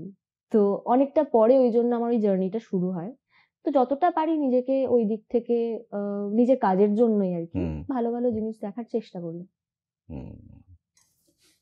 আর অ্যাক্টিং এর ট্রেনিংটা তো একটা কন্টিনিউ প্রসেস। হ্যাঁ, সেই প্রসেসটা কি এখনো মানে সেটা কিভাবে চলতে থাকে? এখনো যেমন আমি যেটা করি সেটা হচ্ছে যে ভালো সিনেমা দেখা, এটা তো করতেই হবে আর কি, এটা আমাদের এখন পার্ট অফ লাইফ হয়ে গেছে। এছাড়াও যেহেতু পুঁথিগতভাবে ওই শেখার জার্নিটা আমার খুব কম, আমি পরে কাজ করতে করতে শেখা, তো সেই জন্য আমি অনলাইনে কোর্স করেছিলাম, অনলাইনে ছোট ছোট অ্যাক্টিং এর কোর্স করেছি, বা অনেকের ইন্টারভিউ আমি দেখি ভালো ভালো মানুষের, যেখানে নাকি অভিনয় নিয়েই কথা হয়, এরকম কিছু ইন্টারভিউ আছে যেখানে নাসিরুদ্দিন শাহ বা নওয়াজুদ্দিন, মনোজ বাজপেয়ী, এদের অনেক ইন্টারভিউ আছে, সেইগুলো আমি ফলো করি। বিভিন্ন টেকনিক যখন এদের মাধ্যমে আমি যেগুলো জেনেছি সেগুলো ইউটিউবে বিভিন্ন ভিডিও দেখে সেগুলো নিয়ে চর্চা করার চেষ্টা করি আমি এখনো। এবং নিজের সময় আমি যখন ফাঁকা পাই আর কি, আমি আয়নার সামনে দাঁড়িয়ে এখনো, মানে যেটা ছোটবেলাতেও করতাম, এখনো নিজের একটা মনোলগ প্র্যাকটিস করা বা নিজে একটা কিছু তৈরি করে সেটা এনঅ্যাক্ট করা, তো এইগুলো করি আমি এখনো। তোমার বিয়ে নিয়ে এবার কিছু বলো। বিয়ে নিয়ে কি বলবো, বিয়ে করার পরে কোভিড হয়ে গেছে। তার আগের প্রসেসটা, লাভ অ্যারেঞ্জ জার্নি আছে তো একটা তার? হ্যাঁ, লাভ ম্যারেজ এবং লাভ ম্যারেজই হয়েছে। ভালো লেগেছে যে আমার স্বামী, তার জার্নিটা আমার ভালো লেগেছিল অ্যাকচুয়ালি, মানুষটার, সে যেটা স্বপ্ন দেখেছে সেই স্বপ্নটার জন্য সে এগিয়ে গেছে। শুভ্রজ্যোতি পল চৌধুরী ওর নাম। ও ছোটবেলাতে, ও অ্যাকচুয়ালি আসামে, শিলচরের মানুষ, ও কলকাতায় এসেছিল চাকরি নিয়ে, কিন্তু বরাবরই ব্যবসা করার ইচ্ছে ছিল। তো সেখান থেকে ভালো চাকরি ছেড়ে সবকিছু ড্রপ করে আবার জিরো থেকে শুরু করা, নিজের ব্যবসাটাকে এস্টাবলিশ করা, এই যে জার্নিটা, এটা আমাকে আমার খুব মানে ইন্সপায়ার করেছে, ওকে দেখে আমার ভালো লেগেছে, ওর এই জার্নিটা দেখে। তো প্রেমে পড়ার প্রথম রিজনটা এটা ছিল যে ও যেটা চেয়েছে করতে জীবনে ওটাই ও করেছে, এবং তার জন্য যা যা করারও করেছে। তো এরকম ভাবেই শুরু, ওর জিমেই আমি ওয়ার্কআউট করতে যেতাম, তো সেখান থেকেই পরিচয়। সেই সময় আমার লাইফেও একটা অনেকটা বড় একটা ঘটনা ঘটে গেছিল, এবং সেখান থেকে আমি রিকভারি করছিলাম। সেই সময় আমার খুব হেল্প করেছে মেন্টালি আমাকে। সেই ঘটনাটা যদি জানতে পারি তাহলে এই প্রসঙ্গটা জাস্টিফাই করতে সুবিধা হবে। আমি তার আগে আমার জীবনের আমার এক ভালোবাসার মানুষকে হারিয়েছিলাম আর কি, সে অ্যাক্সিডেন্টে মারা যায়। তো ওই সময়টা ওরকম একটা সিচুয়েশনের মধ্যে থেকে ও আমাকে অনেকটা সাপোর্ট করেছে মেন্টালি। তো এটা ওয়ান অফ দ্য রিজন বলবো না, বিকজ এটা রিজন নয়, মানে এটা ওয়ান অফ দ্য রিজন নয়, কিন্তু অ্যাজ এ হিউম্যান বিং সেই সময় আমি বন্ধু হিসেবে ওকে অনেকটা সময় পাশে পেয়েছিলাম। তারপর থেকে সম্পর্কটা ভালোবাসার দিকে যায়। বিয়ে করলে কত সালে? 2020। 2020, তারপরে তো কোভিড এলো। তারপরে কোভিড এলো। যখন নিজের সেলফ অ্যাসেসমেন্ট করো তখন নিজেকে কোথায় দেখতে পাও? নিজেকে কোথায় দেখতে পাই?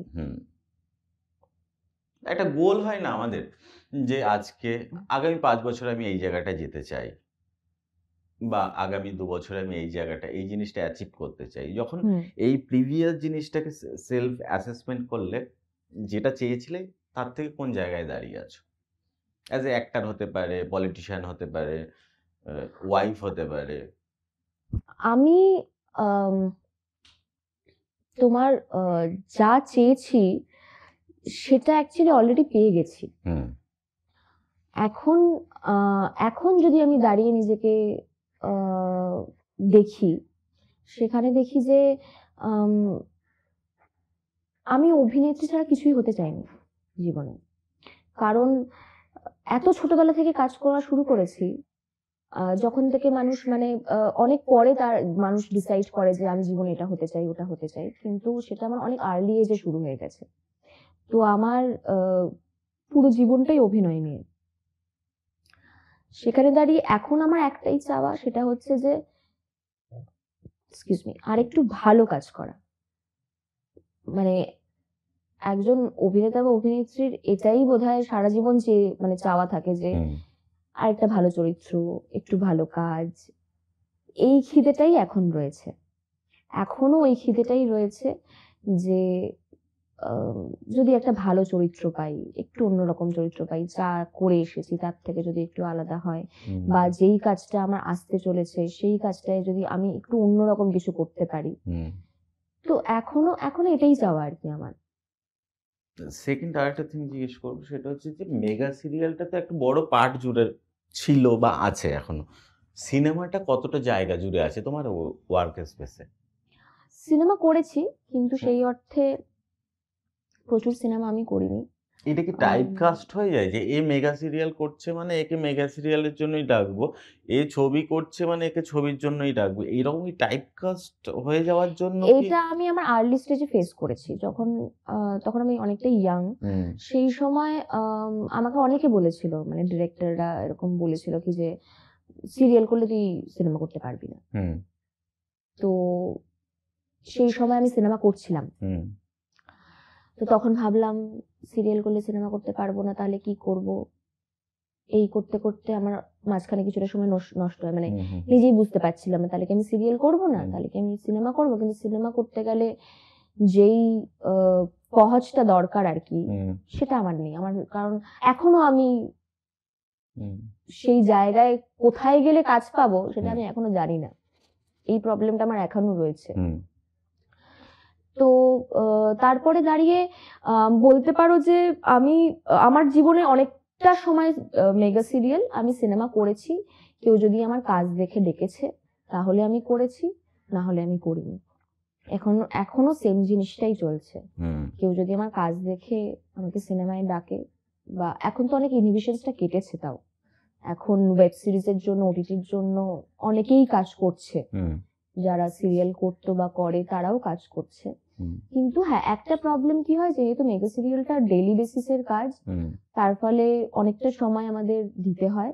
সেখানে দাঁড়িয়ে সাইমালটেনিয়াসলি ফিল্মে বা ওয়েব সিরিজে কাজ করাটা একটু ডিফিকাল্ট হয়ে যায়, কারণ ওয়েব সিরিজ বা ফিল্মের শিডিউলটা খুব টাইট থাকে, তো ওই ডেট ক্ল্যাশের একটা ব্যাপার থাকে। কিন্তু এখন অনেকটা ইনহিবিশনস কেটেছে। এখনো তুমি যেটা বলছো ওই মেন্টালিটিটা আছে, সিরিয়ালের আর্টিস্ট বলে তাকে নেওয়া হবে না, এটা এখনো কাজ করে। এবং তার জন্য আমি ওয়েব সিরিজ বা ফিল্মে অনেক কম কাজই করেছি আর কি, কারণ আমার অনেকটা বেশি সময় জুড়ে সিরিয়ালটা ছিল আমার জীবনে, এবং আমাকে করতে হতো, আমাকে সার্ভাইভ করতে হতো, আমার উপর অনেক রেসপন্সিবিলিটি ছিল, তো সেই জায়গাটা আমার পক্ষে ছাড়া সম্ভব ছিল না। ছিল মানে নিশ্চয়ই এখনো আছে কি মানে রেসপন্সিবিলিটি? হ্যাঁ, এখনো আছে, আছে। আর এবার কৌশিক গাঙ্গুলির ছবি দেখা হয়? দেখা হয়। ওর ছবিকে তুমি কিভাবে খুঁজে পাও নিজেকে ওর ছবির সঙ্গে রিলেট করে? এইটা না, মানে তোমার আমি যখন কোনো ছবি দেখি, কৌশিক গাঙ্গুলির ছবির সাথে নিজেকে কিভাবে খুঁজে পাই আমি আলাদা করে বলতে পারবো না, কিন্তু আমি যখন ছবি দেখি তখন একটা হয় কি যে যেই চরিত্রটা পছন্দ হয়ে যায় তার পার্সপেক্টিভ থেকে আর কি ছবিটাকে দেখি। এটা অনেক সময় হয়েছে যখন শুধু ছবি দেখার জন্য বসিনি, অনেক সময় ক্যারেক্টারটা সাথে অনেক হয়তো বা পার্সোনালি মিল খুঁজে পাই, বা ক্যারেক্টারটা পছন্দ হয়ে যায়, তো সেই হিসাবে অনেক সময় সেই ছবিতে ঢুকে পড়ি। সেখানে দাঁড়িয়ে আমিও যেমন আমার মারা সিরিয়াল দেখতে বসে কাঁদে, আমিও সিনেমা দেখতে বসে কাঁদি, বা ওরকম ফিলিংস গুলো আমার মধ্যেও হয়। সবই বুঝতে পারছি অভিনয়, কিন্তু তাও এতটাই বয়ে যাওয়া হয়, সেটা হয়। কিন্তু আমি কৌশিক গাঙ্গুলির ছবির সাথে আলাদা করে আমি ওটা বলতে পারবো না, কারণ আমি ওইভাবে ভাবিনি। তুমি প্রশ্নটা করলে বলে এখন হয়তো ভাবতে হবে, কিন্তু আমি ওইভাবে কখনো ভাবিনি। আর একটা যেটা হচ্ছে কি, Kaushik Ganguly as a actor না ডিরেক্টর হিসেবে অ্যাপ্রোচ বেশি করে? ডিরেক্টর হিসেবে বেশি ভালো লাগে ওনাকে অভিনেতার থেকে। আর একটা জিনিস এটা হচ্ছে কি, এখন যদি কেউ কলকাতায় যার অ্যাক্সেস নেই, বিভিন্ন ডিস্ট্রিক্টে থাকে বা কলকাতা থেকে অনেকটা দূরে থাকে, সে যদি অ্যাজ অ্যাক্টর হতে চায় বা অ্যাক্ট্রেস হতে চায়, তো তার বেসিক কি করা উচিত? কারণ তুমি বেলঘরিয়া থেকে, এবং যার সঙ্গে তোমার সঙ্গে ফিল্ম ইন্ডাস্ট্রির কোনো যোগাযোগই ছিল না, সেখান থেকে তুমি এসছো এবং 20 বছর ধরে কাজ করছো। তো আজকে যে জিরো থেকে শুরু করছে, কলকাতা থেকে হয়তো 100 কিলোমিটার দূরে বা 200 কিলোমিটার দূরে, সে কিভাবে জার্নিটা শুরু করতে পারে?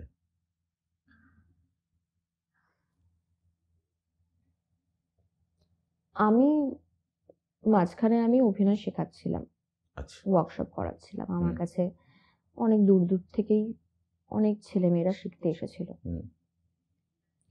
কিন্তু আমি ওয়ার্কশপটা বন্ধ করে দিই। এই মুহূর্তে আমি করাচ্ছি না, কারণ আমি কাউকে নিচু করার জন্য কথাটা বলছি না, তবে যেটা আমি এক্সপিরিয়েন্স করেছি সেটা আমি বলছি, এবং তোমার প্রশ্নেরও আমি উত্তর দেব।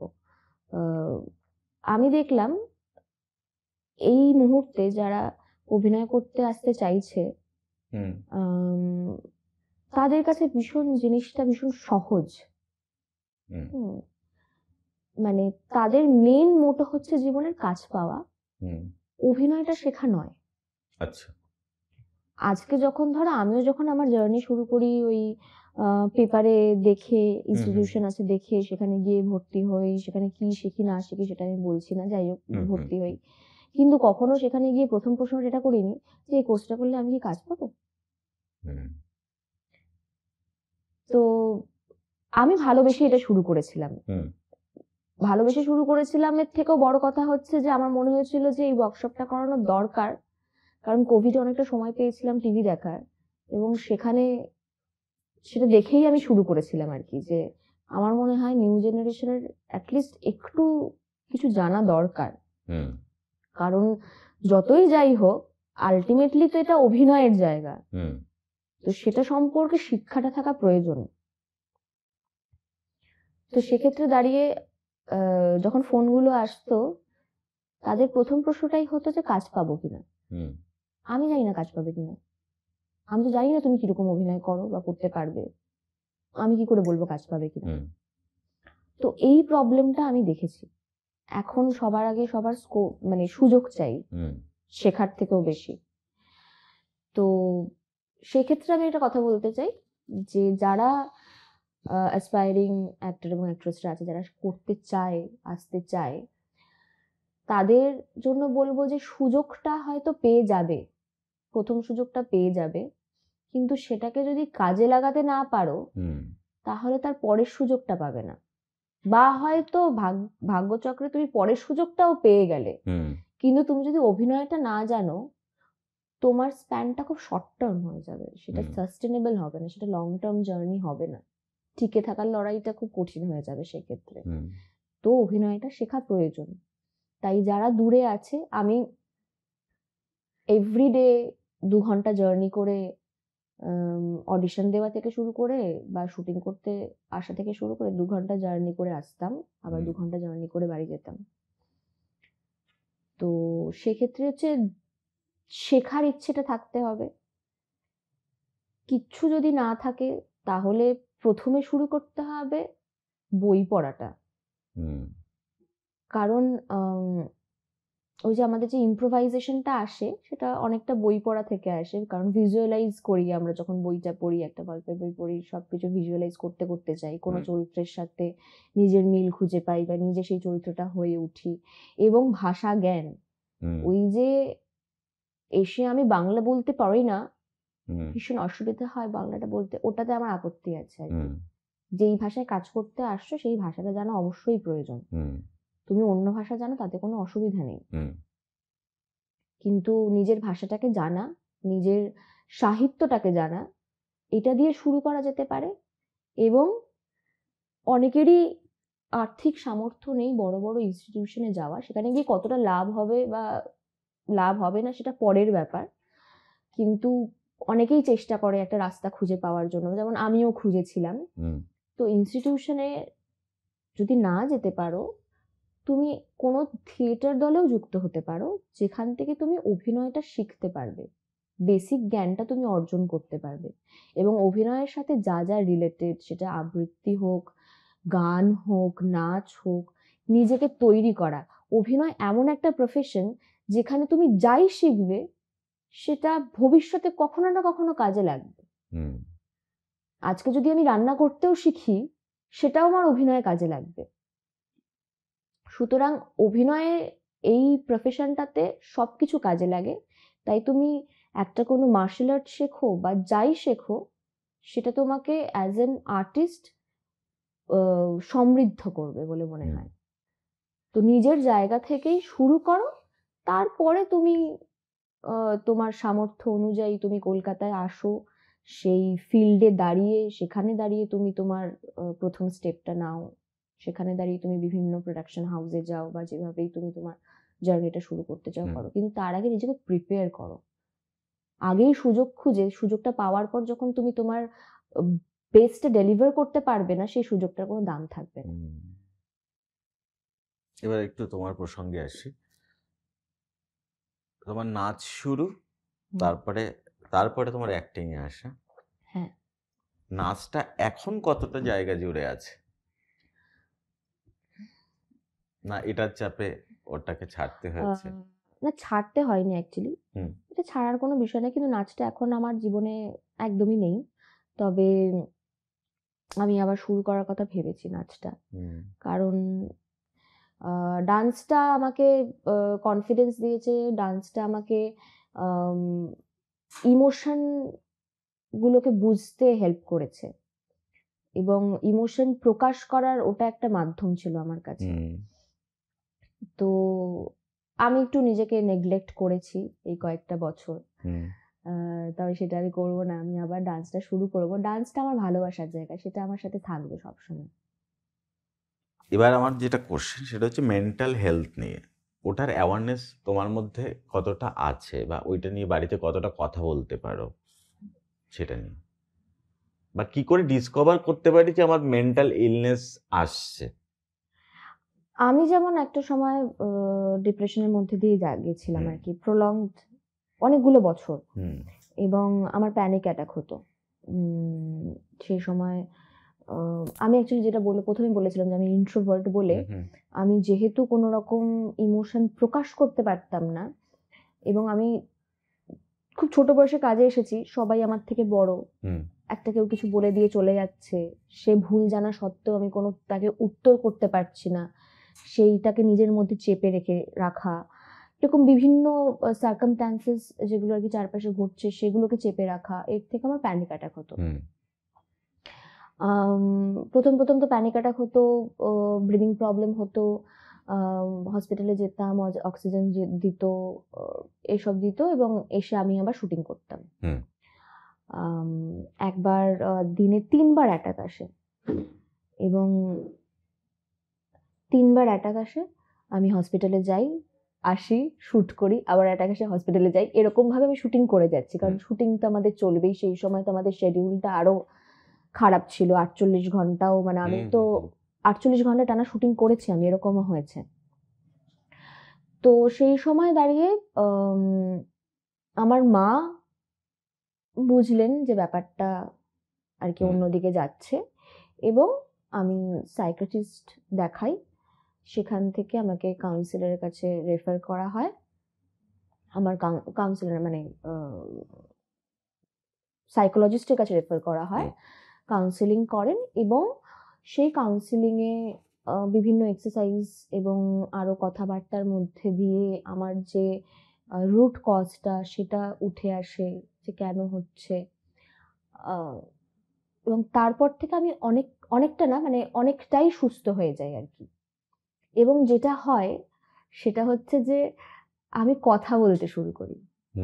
আগে যেখানে একদম কথা বলতাম না, এবং আমি এরকমও হয়েছে যে একটা চরিত্র করতে গিয়ে সেই চরিত্রটা খুব ডিপ্রেসিং চরিত্রটাই ওই রকম, তার জীবনে অনেক কষ্ট আছে, সব সময় বেশিরভাগ সময় কান্নার সিন করছি, ওই রকম সিন করছি, এবং আমি না অফ স্ক্রিনও ওই রকমই চুপচাপ বসে থাকতাম।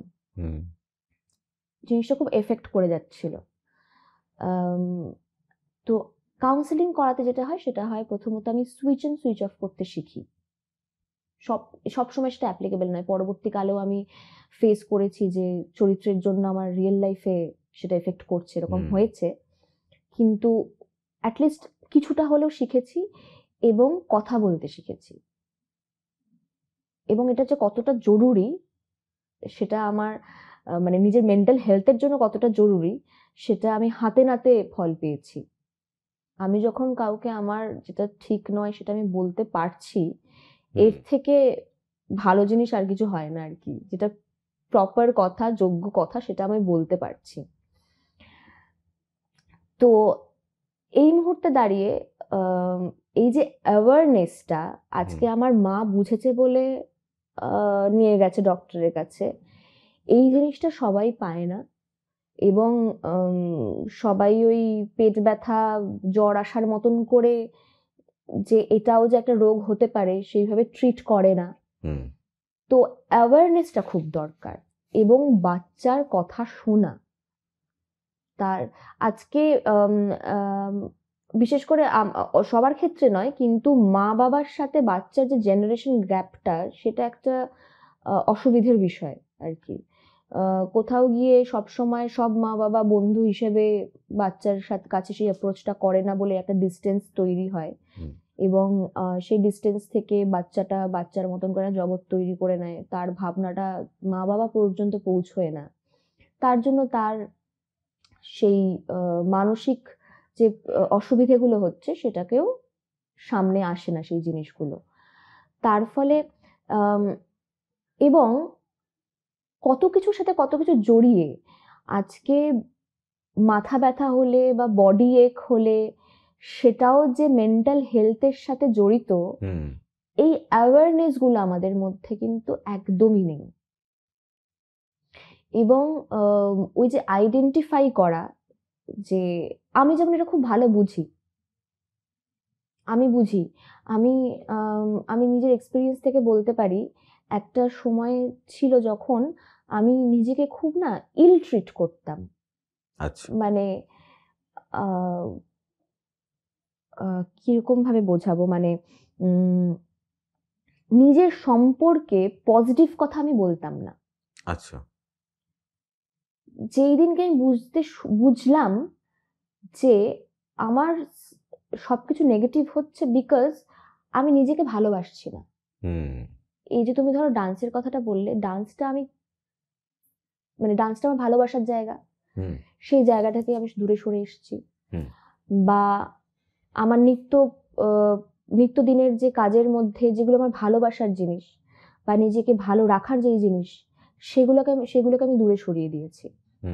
এবং তার থেকে আমার একটা মেন্টাল ব্লকেজ তৈরি হয়েছে, একটা অ্যাংজাইটি তৈরি হয়েছে না? একটা অ্যাংজাইটি ঠিক নয়, মানে স্ট্রেস বলো বা ওই রকম ধরনের জিনিস তৈরি হয়েছে। এইটা যে এইটার জন্য হচ্ছে সেটা আমি আইডেন্টিফাই করতে পেরেছি বলে যেই মুহূর্ত থেকে আমি শুরু করলাম নিজেকে পজিটিভ বলা, এটা আমার হাতে নাতে রেজাল্ট পাওয়া জিনিস। আমি যেটা শুরু করলাম সেটা হচ্ছে প্রত্যেকদিন ঘুমোতে যাওয়ার আগে আর প্রত্যেকদিন সকালে উঠে মিররের সামনে দাঁড়িয়ে নিজেকে আমি 4টে ভালো কথা বলি। এবং সেটা আমাকে যেভাবে বুস্ট করলো, সেই ফলটা আমি হাতে নাতে পেয়েছি। তো আজকে যারা ডিপ্রেশনে ভুগছে বা মন খারাপ, ভালো লাগে না, সকালে ঘুম থেকে উঠতে ভালো লাগে না, রাতে ঘুম আসে না, তাদের জন্য এই আইডেন্টিফিকেশনটা বা অ্যাওয়ারনেসটা দরকার যে হ্যাঁ, আমার একটা মেন্টাল প্রবলেম হচ্ছে, মেন্টাল হেলথের প্রবলেম হচ্ছে। মেন্টাল হেলথের প্রবলেম মানে পাগল হওয়া নয় বা অন্যদের থেকে আলাদা হয়ে যাওয়া নয়। এই সোশ্যাল যে স্টিগমাগুলো আমরা দিয়ে রেখেছি সেটাকে পেরিয়ে আসাটা এখন খুব প্রয়োজন, কারণ এখন আমরা অনেক এগিয়ে গেছি, এখন আমাদের পড়াশোনাটা অনেক আলাদা। তো সেখান থেকে বেরিয়ে এসে ভোকাল হওয়াটা খুব প্রয়োজন। নিজে সলিউশন না পেলে প্রফেশনাল হেল্প নেওয়াটা খুব দরকার। এবং নিজেকে সবার আগে যখনই তুমি নিজেকে ভালোবাসাটা বন্ধ করে দেবে, তার মানেই তোমার কিছু প্রবলেম হচ্ছে। তুমি যদি নিজেকে ভালো না বাসতে পারো, নিজেকে যদি টেক কেয়ার করতে না পারো, তার মানে প্রবলেম আছে। না তুমি অন্যকে ভালোবাসতে পারবে, না তোমার সারাউন্ডিংসে কিছু ভালো হবে, কারণ তুমি তোমার ভালোবাসার জিনিসগুলোই করা বন্ধ করে দিয়েছো। সুতরাং আমার মনে হয় সেটা একটা পয়েন্ট যেখানে নাকি তোমার ভাবা উচিত যে something is wrong, I should get help from a professional. এবং সেখানে যে কাছের মানুষ তার কাছে গিয়ে বলা, সেটাও সবচেয়ে খুব প্রয়োজন আমার মনে হয়। সাকসেস আর ফেলিওর কিভাবে তুমি দেখো? ফেলিয়ার তো জীবনে অনেকবার হয়েছি, তার জন্য আমার রিগ্রেট নেই। সেখান থেকে যেটা শেখার আমি শিখেছি। আজকে আমি যেটা বলছিলাম, যেমন ধরো আমার উচ্চ মাধ্যমিক পরীক্ষার সময় আমি একটা বড় কাজ হারিয়েছি। সেই কাজটা পেলে হয়তো আমার নামটা আরেকটু তাড়াতাড়ি হতো, আরো কিছু মানুষ বেশি চিনতো হয়তো। সেটা হয়নি, কিন্তু তার বদলে আমি আরো অন্য অনেক রকম চরিত্র করার সুযোগ পেয়েছি, নিজেকে এক্সপ্লোর করার সুযোগ পেয়েছি। আর সাকসেস মানে কত বেশি কাজ করলাম, কত টাকা ইনকাম করলাম, সেটা দিয়ে সাকসেসের বিচার হয় না। আমার কাছে সাকসেস হচ্ছে তোমার জীবনের পরিপূর্ণতাটা কতটা পেলে তুমি, ফুলফিলনেস কতটা রয়েছে, সেটা হচ্ছে তোমার সাকসেস। আজকে তুমি প্রফেশনাল পার্সোনাল লাইফে তোমার ফুলফিলমেন্ট রয়েছে কিনা, তুমি ভালো আছো কিনা, সেটা তোমার সাকসেস। তুমি যেটা চেয়েছো তুমি সেটা পেয়েছো কিনা, চাওয়ারও শেষ নেই, পাওয়ারও শেষ নেই, কিন্তু সে কোথায় দাঁড়িয়ে দিতে হবে বা কোথায় তুমি নিজেকে পরিপূর্ণ মনে করবে, তার মধ্যেই সাকসেস লুকিয়ে রয়েছে। একদম। আগামী 5 বছর তুমি নিজেকে কোথায় দেখতে চাও, আর লোকে তোমাকে কিভাবে মনে রাখবে তুমি চাও? আমি 5 বছরের প্ল্যান করি না, আমি শর্ট টার্ম গোল সেট করি নিজের। এবং আমি আমার যে ছোট ছোট চাওয়াগুলো, সেটাকে যদি আমি পরিপূর্ণ করতে পারি, আমি তাতে মানে সন্তুষ্ট থাকি। এবং মানুষ আমায় কিভাবে মনে রাখবে, আমি চাই মানুষ আমাকে মানুষ হিসেবে মনে রাখুক। আমি মানুষ হিসেবে কিরকম, আমার কাজ দিয়ে তো মানুষ মনে রেখেছে বলে আজকে এতটা বছর পেরিয়ে আমি আসতে পেরেছি, কারণ যেই চরিত্র করেছি সেই চরিত্রকে ভালোবেসেছে, চরিত্র হিসেবে যখন ডাকে তখন ভালো লাগে, তার মানে আমি সেই চরিত্রের প্রতি জাস্টিফিকেশন করতে পেরেছি বলেই মানুষের অতটা কাছে যেতে পেরেছি। কিন্তু আমি নিজে মানুষ হিসেবে কি করছি, আমার কর্ম কি মানে কর্মের দ্বারা কি করতে পারছি, সেটা আমার কাছে ইম্পর্টেন্ট। আমি যদি দেবপর্ণা চক্রবর্তী হিসাবে মানুষের কাছে পৌঁছতে পারি, তার যদি একটা আইডেন্টিফিকেশন তৈরি করতে পারি, সেটা আমার কাছে অনেক বড় পাওয়া হবে। আমরা মোটামুটি সব জিনিসগুলোকে টাচ করে ফেলেছি, তো আমরা শেষ করব। তো আজকের এই আড্ডাটা তোমার কেমন লাগলো সেটা একটু বলো। এটাতে তো হ্যাঁ, আজকের আড্ডাটা ক্যান্ডিড হয়েছে, এতটা মন খুলে কথা এর আগে সত্যিই বলিনি। এবং দেবপর্ণা চক্রবর্তীর সম্পর্কে এত কথা এর আগে মানুষ জানতেও পারেনি। থ্যাঙ্কস টু সমরদা, যে এই কথাগুলো আপনাদের কাছ পর্যন্ত পৌঁছতে পারলাম। এবং আপনারা যদি দেবপর্ণা চক্রবর্তীকে ভালোবাসেন বা আমি সেটাকে যদি ভালোবাসেন, তাহলে সত্যি আমার খুব ভালো লাগবে। এবং আই হোপ যা যা কনভারসেশন হয়েছে, সেই কনভারসেশনের মাধ্যমে যদি কিছু কথা আপনাদের উপকারে লাগে, সেটাও আমার কাছে অনেক বড় পাওনা হবে। এবং এরকম আড্ডা আরো হোক।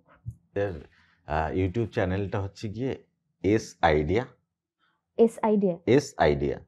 আর হচ্ছে গিয়ে এই প্রোগ্রামটার নাম হচ্ছে ডিপ ড্রাইভটা দেখুন, আর এস আইডিয়া সাবস্ক্রাইব করুন, ব্যাস এইটুকু। এই ক্যামেরাটাতে হাই, আমার ইন্টারভিউটা দেখার জন্য অবশ্যই দেখুন ডিপ ড্রাইভ উইথ সমর, এবং অবশ্যই সাবস্ক্রাইব করুন এস আইডিয়া এই চ্যানেলটি।